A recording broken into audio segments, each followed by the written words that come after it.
সংস্কার কমিশনের প্রস্তাব নিয়ে আগামী রোববার ঐকমত্য কমিশনের কাছে মতামত জমা দেবে বিএনপি।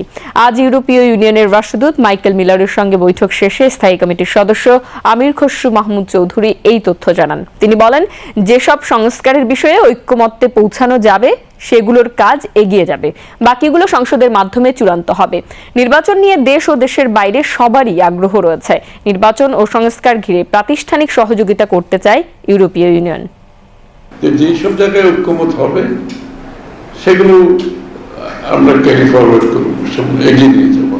আর যেখানে ঐক্যমত হবে না, সেটা সাংবিধানিক হোক, নির্বাচনী হোক, অন্য কোনো যে কোনো বিষয় হোক, সেটা আগামী নির্বাচনে প্রত্যেকটি দলের অধিকার আছে। তারা জনগণের কাছে নিয়ে যাবে এবং জনগণের সামনে উপস্থাপন করবে। জনগণের মতামত নিয়ে সংসদে এসে আলোচনা হবে, তর্ক হবে, বিতর্ক হবে এবং পাশ হবে। এগুলো সব পরিবর্তনের কথা বলছে, সব সংস্কারের কথা বলছে।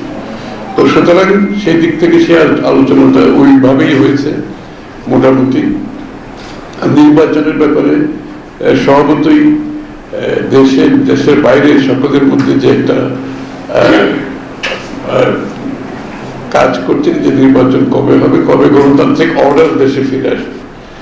বর্তমানে তো দেশে গণতান্ত্রিক একটা সরকার আছে, কোনো অসুবিধা নেই। আমাদের সকলের গণতান্ত্রিক অর্ডার যেটার জন্য, সেটা তো এখনো ফিরে আসেনি। তো সেটা না আসলে তো একটা জনগণ সমর্থিত একটি সরকার ব্যতীত কোনো অ্যাডমিনিস্ট্রেশন সেটাকে সাপোর্ট দিয়ে, পুলিশ সাপোর্ট দিয়ে চালানো যায় না। সেটা তো আমরা এখনই লক্ষ্য করছি।